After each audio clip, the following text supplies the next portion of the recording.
জানিয়ে দেব আজকের পশ্চিমবঙ্গ ও দেশ বিদেশের সবথেকে বড় গুরুত্বপূর্ণ ৪২টি তাজা সংবাদ। খবরের শুরুতেই জানিয়ে দেব সংবাদ শিরোনাম, পরে বিস্তারিত। বাংলায় এবার ডবল ইঞ্জিন ধামাকা, জুলাই থেকেই চালু সব কেন্দ্রীয় প্রকল্প, বড় ঘোষণা মুখ্যমন্ত্রী শুভেন্দুর। বকরি ঈদে গরু উট সব কুরবানি হবেই, শুভেন্দু সরকারকে সরাসরি চ্যালেঞ্জ হুমায়ুন কবিরের। ৪ তারিখে দিল্লির কোন বাবা বাঁচাবে, শাহকে অভিষেকের দায়িত্বজ্ঞানহীন মন্তব্যে প্রবল ক্ষুব্ধ বিচারপতি। ৫ মন্ত্রী নিয়ে এসেছি, রাস্তা বন্ধ হয়নি, মমতাকে বিধে দুর্গাপুরের শিল্পের প্রতিশ্রুতি, কাজের মানুষ শুভেন্দুর।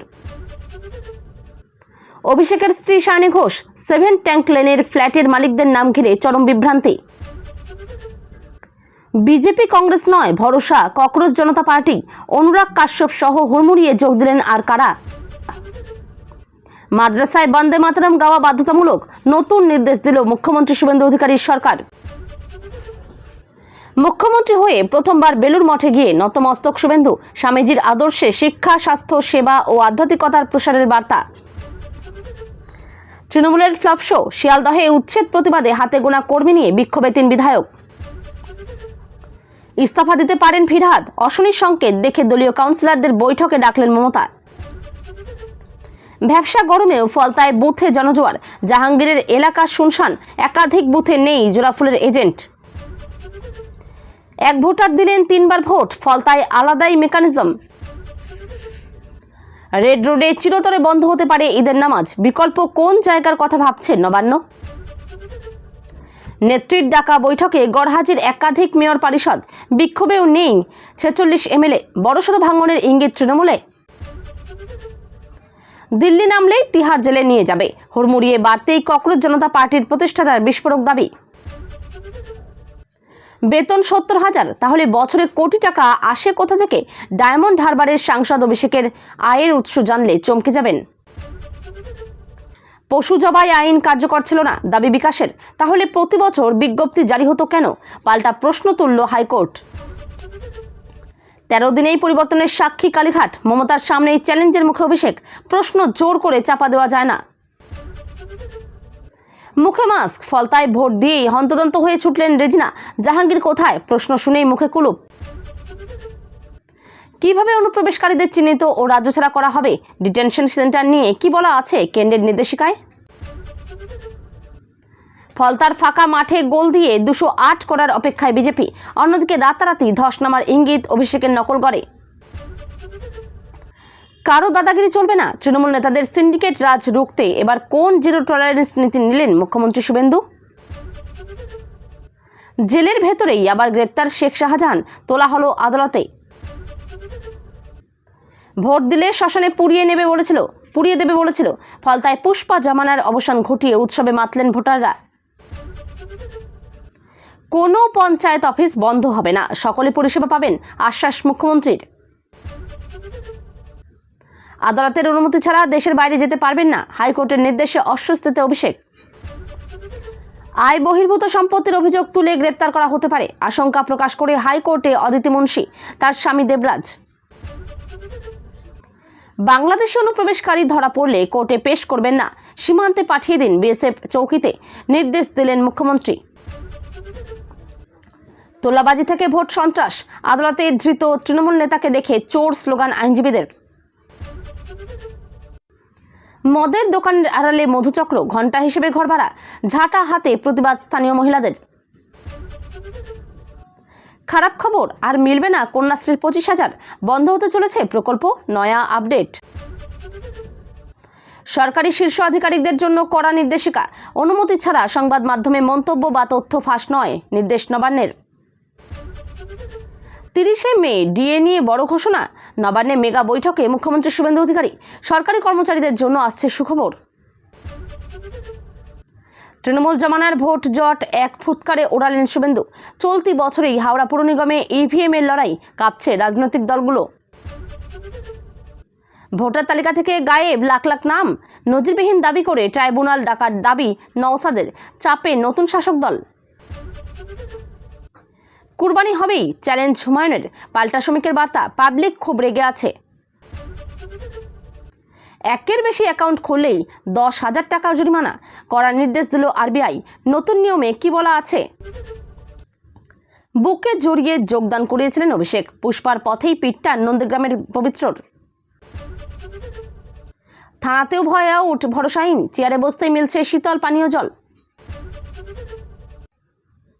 উত্তরবঙ্গের ট্রেন যাত্রীদের বড় ধাক্কা, শিলিগুড়ি মালদা রুটে টানা 10 দিন বন্ধ ডেমো পরিষেবা, ক্ষোভে ফুঁসছেন যাত্রীরা। এতক্ষণ শুনছিলেন সংবাদ শিরোনাম, এখন আসছি বিস্তারিত। বাংলা সরকার পরিবর্তনের পর এবার প্রশাসনিক স্তরে বড়সড় রদবদল ও উন্নয়নের গতি বাড়াতে তৎপর নতুন বিজেপি সরকার।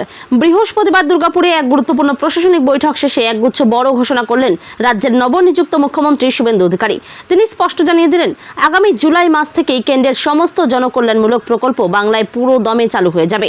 একই সঙ্গে রান্নার গ্যাসের সমস্যা দূর করতে রাজ্যের আরও 15 লক্ষ মহিলাকে প্রধানমন্ত্রী উজ্জ্বলা যোজনার আওতায় আনার কথা ঘোষণা করেছেন তিনি। 1 জুন থেকেই চালু হচ্ছে একগুচ্ছ মেগা প্রকল্প। মুখ্যমন্ত্রী জানান, বর্তমান বিজেপি সরকার রাজ্যের সার্বিক উন্নয়নের স্বার্থে সমস্ত কেন্দ্রীয় প্রকল্পের সুবিধাকে জুড়তে চলেছে। আগামী 1 জুন থেকেই বেশ কিছু গুরুত্বপূর্ণ মেগা প্রকল্প রাজ্যে কার্যকর হতে শুরু করবে।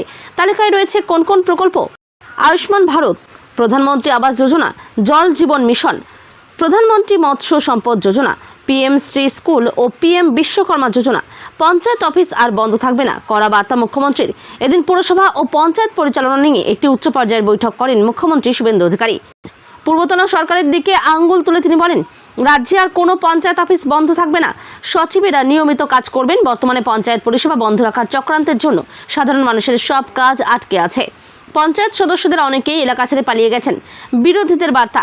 মুখ্যমন্ত্রী আরও যোগ করেন, এই বৈঠকের জন্য আমি 7 জন তৃণমূল বিধায়ককে ডেকেছিলাম, কিন্তু দুর্ভাগ্যবশত কেউ আসেননি।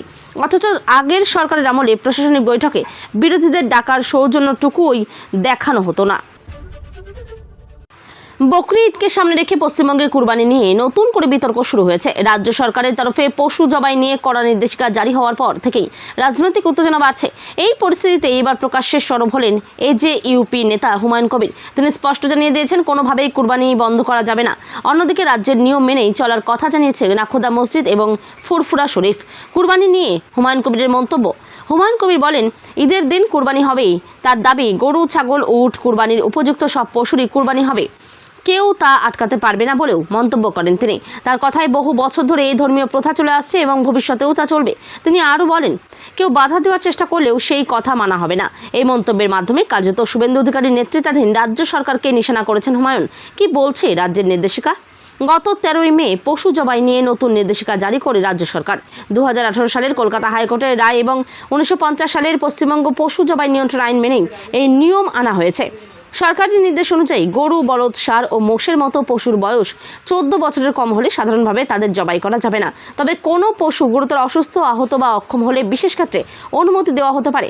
আইন মেনে চলার বার্তা। ধর্মীয় মহলের এই বিতর্কের মাঝেই ফুরফুরা শরীফের পীরজাদা তহা সিদ্দিকী মুসলিম সম্প্রদায়ের কাছে এবছর গরু কুরবানি থেকে দূরে থাকার আবেদন জানিয়েছেন। তার মতে, সরকারি নিয়ম মেনে গরু কুরবানি করা কঠিন হয়ে যেতে পারে, তাই কোনো অশান্তি বা সমস্যা এড়াতেই এই আবেদন। 27 এপ্রিল আরামবাগে ভোট প্রচারে গিয়ে তৃণমূলের সর্বভারতীয় সাধারণ সম্পাদক অভিষেক বন্দ্যোপাধ্যায়ের নাম না করে অমিত শাহকে নজিরবিহীন আক্রমণ করেছিলেন। বলেছিলেন, 4 তারিখ দেখব দিল্লির কোন বাবা বাঁচাবে। সেই মন্তব্যের পরিপ্রেক্ষিতে অভিষেকের বিরুদ্ধে দায়ের হয়েছিল এফআইআর। সেই মন্তব্য সংক্রান্ত মামলায় অভিষেকের উপর বেজায় ক্ষুব্ধ কলকাতা হাইকোর্টের বিচারপতি সৌগত ভট্টাচার্য। তিনি বলেন, 4 তারিখ যদি ভোটের ফল অন্য হতো তাহলে আইন শৃঙ্খলা পরিস্থিতি হাতের বাইরে চলে যেতে পারত। তবে বিরক্ত হলেও 30 জুলাই পর্যন্ত তাকে রক্ষা কবচ দেওয়া হয়েছে, তবে বেঁধে দেওয়া হয়েছে। আপাতত বিদেশে যেতে পারবেন না তিনি। ঘটনার সূত্রপাত 27 এপ্রিল। ওই দিন ভোট প্রচারে আরামবাগ গিয়েছিলেন তিনি। সেখানে তিনি বলেছিলেন, মমতা বন্দ্যোপাধ্যায় উদার, আমি উদার নই। এবার বিষয়টা আমি দেখে নেব। 4ই মে 12টার পর দেখব দিল্লির কোন বাবা বাঁচায়। তবে শুধু একবার নয়, ভোট প্রচারে বারবার বেলাগাম হয়েছেন অভিষেক। ফলতায় প্রচারে গিয়ে বলেছিলেন, জাহাঙ্গীর বলেছে একটা বৈদ্যুতিন চুল্লি বানিয়ে দিতে। ভোটের ফলাফল প্রকাশের পর তো অনেকের হার্টফেল হবে। তার ডিজে মন্তব্য বিতর্ক তৈরি করেছিলেন। পালাবদল হতে আরামবাগের মন্তব্যের পরিপ্রেক্ষিতে অভিষেক বন্দ্যোপাধ্যায়ের বিরুদ্ধে বিধাননগর কমিশনারেটের সাইবার ক্রাইম শাখায় দায়ের হয় এফআইআর। এরপরই মামলা খারিজের আর্জি ও রক্ষা কবচ চেয়ে হাইকোর্টে যান অভিষেক। বৃহস্পতিবার ছিল সেই মামলার শুনানি। সেখানেই বিচারপতি প্রশ্ন করেন, একজন 3 বারের সাংসদ, উচ্চপদস্থ ব্যক্তি কিভাবে এমন দায়িত্বজ্ঞানহীন মন্তব্য করেন? তার এমন মন্তব্যের প্রয়োজনীয়তা কি, সেই প্রশ্ন তোলেন তিনি। পূর্বতন সরকারের আমলেও জেলায় জেলায় প্রশাসনিক বৈঠক হতো। সেই সময় প্রশাসনিক বৈঠকের জন্য ব্যয় হতো কোটি কোটি টাকা। স্যুট বুকের জন্য সরকারি কোষাগার থেকে ব্যয় হতো কোটি কোটি টাকা, তবে এবার আর প্রশাসনিক বৈঠকের নামে বেহিসাবি খরচ নয়, শুধু উন্নয়নই লক্ষ্য বর্তমান রাজ্য সরকারের। বৃহস্পতিবার দুর্গাপুরে প্রশাসনিক বৈঠকের পর বন্যা পরিস্থিতির সামাল থেকে শিল্পোন্নয়নের বার্তা দিলেন মুখ্যমন্ত্রী শুভেন্দু অধিকারী। সামনেই আসছে বর্ষা, তাই এদিনের বৈঠকে প্লাবন পরিস্থিতি সামাল দেওয়ার কৌশল স্থির করে শুভেন্দু প্রশাসন। দামোদরের জলে প্রায় ফি বছর দুর্গাপুর, আসানসোল, হাওড়া, হুগলির একাধিক জেলা প্লাবিত হয়। তা নিয়ে ডিভিসির সঙ্গে রাজ্য সরকারের দ্বন্দ্ব নতুন কিছু নয়। একসময় দ্বন্দ্ব এত চরমে পৌঁছয় যে ডিভিসি থেকে প্রতিনিধি প্রত্যাহার করে বাংলা। তবে সরকারের পালাবদলের পর বর্ষার মরশুমে প্লাবন পরিস্থিতি সামাল দেওয়াই লক্ষ্য। সে কারণে প্লাবন প্রবণ জেলাগুলিকে মিলিয়ে মোট 5টি জোন তৈরি করা হয়েছে। সেগুলি হলো নিম্ন দামোদর, ঘাটাল, কান্দি, উত্তরবঙ্গ এবং মালদহ। শুভেন্দুর কথায়, অল্প সময়ের মধ্যে সব সমস্যা এখনই সামাল দেওয়া সম্ভব নয়, তবে সমস্যা মেটানোর চেষ্টা চলছে। নাম ঘিরেই বিভ্রান্তি। অভিষেক বন্দ্যোপাধ্যায়ের স্ত্রী সায়নী ঘোষ, ছোট্ট পরিবার তাদের। উত্তর কলকাতার সিথি থানা এলাকার 7 ট্যাঙ্ক লেনের একটি ছোট্ট ফ্ল্যাটই যৌথ সম্পত্তি অভিষেক আর সায়নীর। তৃণমূল সাংসদ অভিষেক বন্দ্যোপাধ্যায় ও সায়নী ঘোষের সঙ্গে তাদের কোনো মিল বা সম্পর্ক নেই, শুধু নাম দুটিই এক, আর এতেই যত গোলমাল। তাদের বাড়ির ঠিকানা সোশ্যাল মিডিয়ায় ছড়িয়ে পড়তেই পুরো এলাকা জুড়ে হুলস্থুল। সোশ্যাল মিডিয়াতে দেখানো হয়েছে তাদের বাড়ির ছবি ও ভিডিও। রীতিমতো পাড়ার লোকজন উকি দিতে শুরু করেছেন তাদের বাড়িতে আসতে শুরু করেছেন সংবাদ মাধ্যমের প্রতিনিধি আর ইউটিউবাররাও। আর তাতেই বাড়ছে হয়রানি। এই অবস্থা থেকে মুক্তি পেতে 7 ট্যাঙ্ক লেনের অভিষেক বন্দ্যোপাধ্যায় ছুটে গিয়েছেন এলাকার পুরসভার অফিসে। রীতিমতো অভিযোগ জানিয়েছেন সেখানে, গিয়েছেন সিথি থানায়, পুলিশকে জানিয়েছেন তার সমস্যার কথা। সূত্রের খবর, সম্পত্তি খতিয়ানের তদন্ত শুরু করতে গিয়েই পুরো আধিকারিকদের হাতে আসে এই তথ্য। 19D 7 ট্যাঙ্ক লেনে একটি যৌথ সম্পত্তি রয়েছে অভিষেক বন্দ্যোপাধ্যায় ও সায়নী ঘোষের নামে। সেই খবর ছড়িয়ে পড়তেই হইচই পড়ে যায় এলাকায়। সকালেই সেই বাড়িতে পৌঁছে যান পুরো আধিকারিকরা। তারা যেতেই অভিষেক বন্দ্যোপাধ্যায় তার স্ত্রী সায়নী ঘোষকে সঙ্গে নিয়েই পুরো আধিকারিকদের জানান তারা অতি সাধারণ পরিবারের সদস্য। তারা নিজেদের আধার কার্ড থেকে শুরু করে অন্যান্য পরিচয়পত্র, সম্পত্তি ও অন্যান্য নথিপত্র পুরো আধিকারিকদের দেখান।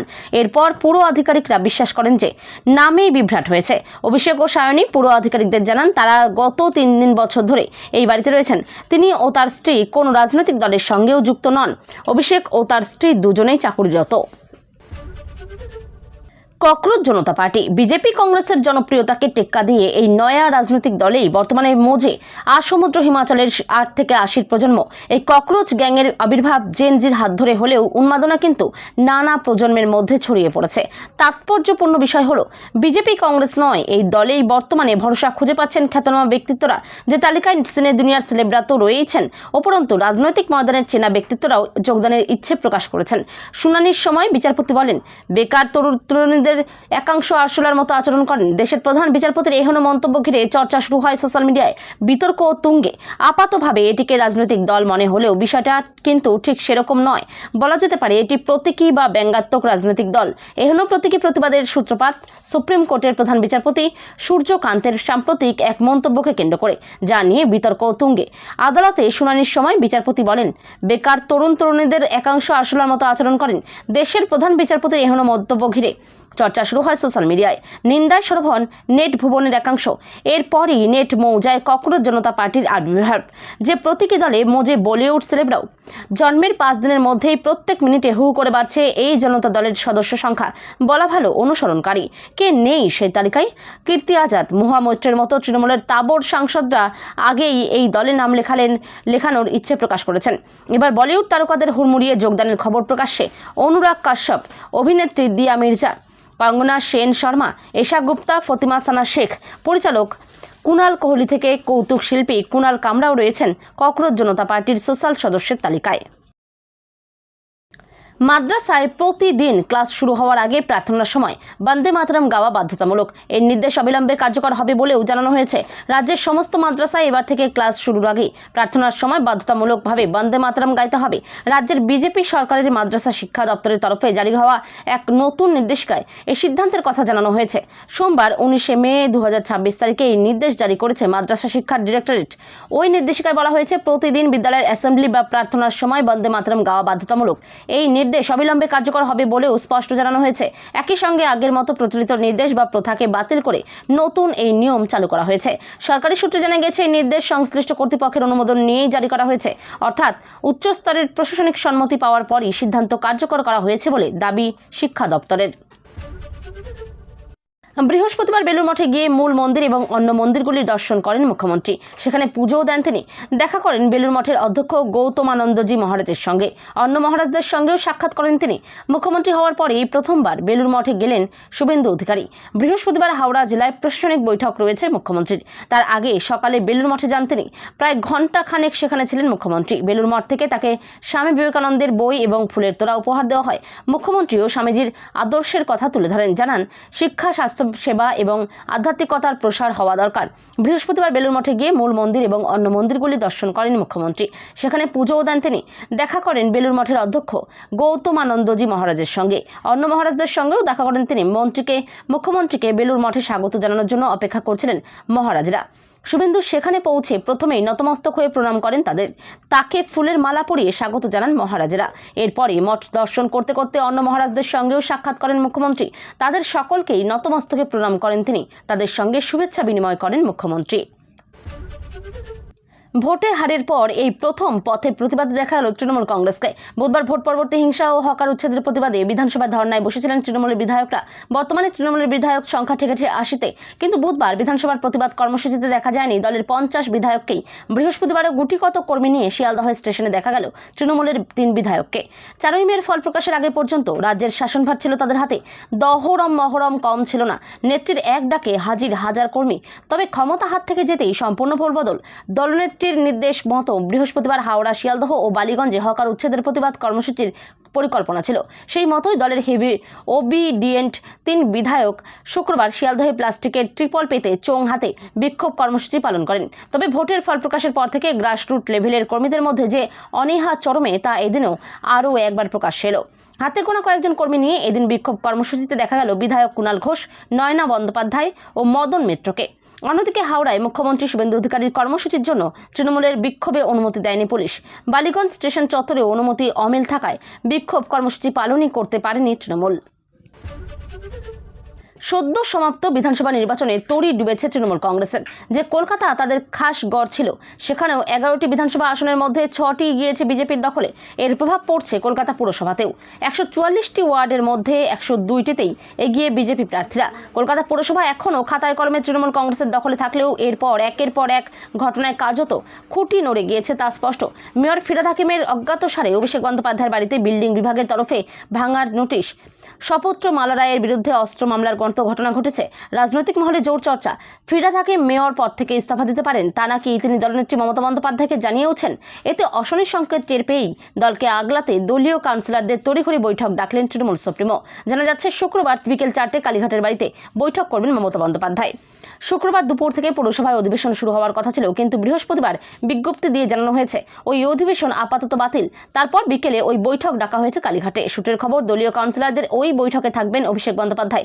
এই মুহূর্তে পৌরসভায় 137 জন তৃণমূল কাউন্সিলর রয়েছেন, কিন্তু এদের মধ্যে অনেকেই নিজেদের ওয়ার্ডে 26-এর বিধানসভা ভোটে পিছিয়ে।